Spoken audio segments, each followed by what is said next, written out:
حصول علم سے انسان کا وقار اور معیار بلند ہوتا ہے۔ علم حاصل کرنا ہر مسلمان مرد عورت پر فرض ہے۔ علم سے ہی انسان کے اندر حلال اور حرام، جائز و ناجائز کی پہچان ہوتی ہے،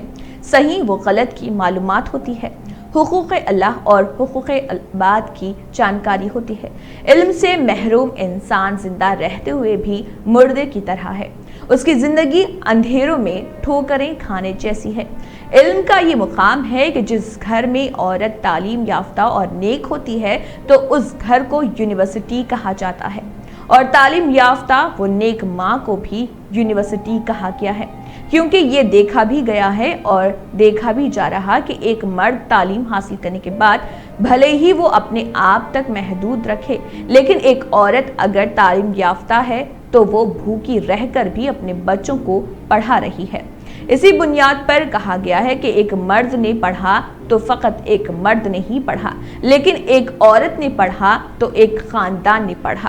اس لیے کہ وہ فاقہ کشی کا سامنا کرے گی مگر اپنی اولاد کو تعلیم ضرور دلائے گی، اور علم حاصل کرنے والوں کا مقام ہمیشہ سے بلند رہا ہے، کیونکہ قدم قدم پر علم کی ضرورت ہے، یہاں تک کہ اولاد کی تربیت میں بھی اور پیدائش لے کر موت تک کے مراحل میں بھی علم کی ضرورت ہے۔ اور آج علم حاصل کرنے کے لیے جتنی سہولیات و انتظامات ہیں، اتنے ہی افسوس کی بات ہے کہ درس و تدریس کا معیار گرتا جا رہا۔ جب تک خانقاہوں میں گھاس پھوس کی چٹائی پر تعلیم حاصل کرتے تھے تو بڑے بڑے خطب ابدال پیدا ہوتے تھے، مفکر، مقرر، محدث اور امام زمانہ ہوا کرتے تھے، اور آج معاملہ اس کے برعکس ہے۔ اس کی وجہ یہ ہے کہ کل تک مسلمان دین اور دنیا سنوارنے کے لیے علم حاصل کرتا تھا، اسلام کی ترویج و اشاعت کے لیے تعلیم حاصل کرتا تھا، خدمت خلق کے لیے تعلیم حاصل کرتا تھا،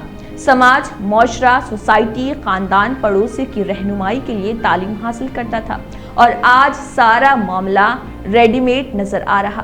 کل تک ڈگری کالج نہیں تھے، بڑی بڑی عمارتوں کی شکل میں اسکول و مدارس نہیں تھے، ہاسٹل اور ہاسپٹل نہیں تھے، لیکن خدمت خلق کا جذبہ تھا، چھوٹے بڑے کا ادب و احترام تھا، اور آج ساری چیزوں کے ہوتے ہوئے بھی معاشرے میں برائیاں دامن پسارتی چلی جا رہی ہیں۔ افسوس اس بات کا بھی ہے کہ بڑی سے بڑی برائیوں میں آج مسلمان بھی اول صفوں میں شامل ہیں۔ اس کی وجہ یہ ہے کہ آج ہم ادارے قائم کرتے ہیں لیکن ایک دوسرے کو نیچا دکھانے کے لیے، اور آج تو اسکول و کالج مدارس کو ہم نے تجارت اور روزگار کا ذریعہ بنا لیا، جس سے نقصان یہ ہو رہا ہے کہ قوم کی بہتر رہنمائی نہیں ہو پا رہی۔ بالغ و نابالغ بچے رات رات بھر ناجائز تعلقات کی بنیاد پر گفتگو میں مصروف رہتے ہیں، اور موبائلوں میں گیم کھیلنے کا تو یہ حال ہے کہ رمضان کے مہینے تک کا بھی احترام نہ رہا۔ اس کے باوجود بھی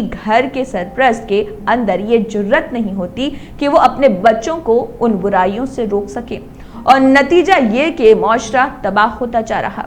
یہودیوں کی ایجادات ہمارے اندر جگہ لیتی جا رہی ہے۔ ایک مہینہ رمضان المبارک کے روزے رکھ کر بھی آج مسلمانوں کے اندر پوری طرح سے ایمان کے اثرات مرتب نظر نہیں آتے۔ 1400 سال پہلے کا حال دیکھا جائے تو لوگ حالت کفر میں بھی قرآن کی آیات سنتے تھے تو کیفیت بدل جایا کرتی تھی، اور وہ دائرہ اسلام میں داخل ہو جاتے تھے اور اپنے آپ کو رب کے قرآن و نبی کے فرمان کے سانچے میں ڈھال لیا کرتے تھے۔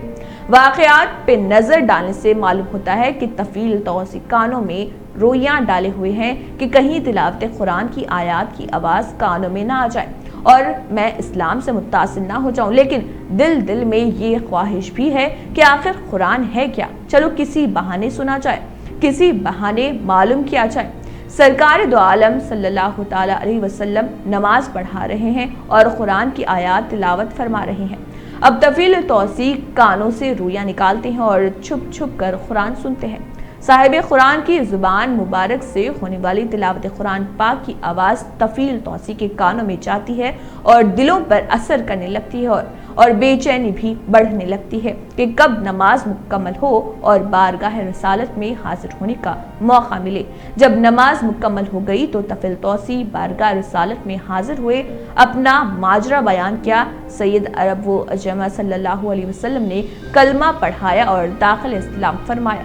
طفیل توسی کو حضرت طفیل توسی بنایا۔ واقعہ تحریر کرنے کا مقصد یہ ہے کہ حالت کفر میں قرآن سن کر لوگوں کے دلوں میں انقلاب پیدا ہو جاتا تھا، اور آج پیدائشی و خاندانی مسلمانوں پر کچھ اثر نہیں پڑتا۔ اس سے تو یہی ظاہر ہوتا ہے کہ آج ہم نے ساری چیزوں کو بس ایک رسم بنا کر رکھ دیا ہے۔ یہ بھی ظاہر ہوتا ہے کہ ہم نے علم کے مقام کو بھلا دیا یا علم کے مقاصد کو بھلا دیا،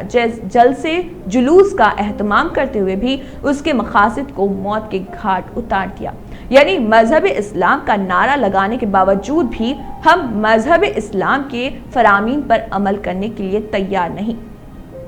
نبی اکرم سے محبت کا دعویٰ کرنے کے باوجود بھی نبی کی سنتوں کو اپنانے کے لیے تیار نہیں۔ اولیاء کرام کے آستانوں پر جانے کے باوجود بھی اولیاء کرام کی تعلیمات پر عمل کرنے کے لیے تیار نہیں، بلکہ ان کے آستانوں کو ہم نے سیر و تفریح کا ذریعہ بنا لیا۔ جبکہ غوث اعظم سیدنا عبدالقادر جیلانی، غریب نواز خواجہ معین الدین چشتی، خواجہ قطب الدین بختیار کاکی، خواجہ علاء الدین صابر کلری،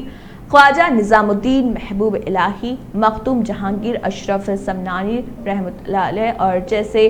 جلیل قدر بزرگان دین جن کی قبروں پر رب قدیر انور رحمت کی بارش فرمائے، یہ بزرگان دین علم سے پوری طرح آراستہ و پیراستہ تھے، اپنے اپنے وقت کے بڑے بڑے مشائخ و امام تھے، اور آج کچھ بہروپیے علم سے کوسوں دور رہ کر رنگ برنگ کے لباس میں ملبوس ہو کر، بڑے بڑے بال بڑھا کر، ہاتھوں میں کڑا، انگلیوں میں درجنوں انگوٹھیاں پہن کر، کلائیوں اور گردنوں میں مختلف قسم کے موتی اور جنگلی جڑی بوٹیوں کا جھمڑا بنا کر پہنتے ہیں، اور شریعت اور ہے، طریقت اور ہے، جبکہ یہ سراسر بے حیائی ہے اور جہالت ہے، بلکہ شریعت کی مخالفت ہے۔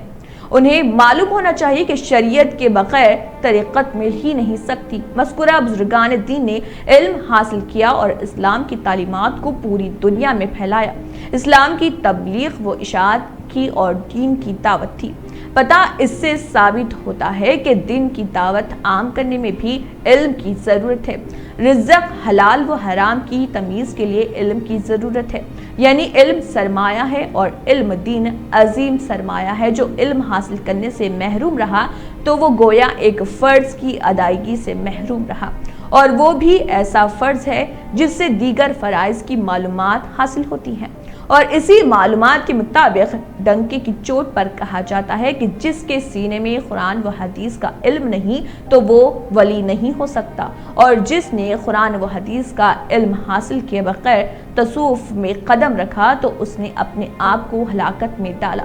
اس لیے سب سے پہلے علم حاصل کرنے کی ضرورت ہے، پھر عمل کرنے کی ضرورت ہے، اور اللہ تبارک و تعالیٰ سے دعا کرنے کی ضرورت ہے کہ اے میرے اللہ، علم میں تیری رحمت شامل حال رہیں، تاکہ زبان حق بات بولے اور دل حب نبی سے روشنی رہے۔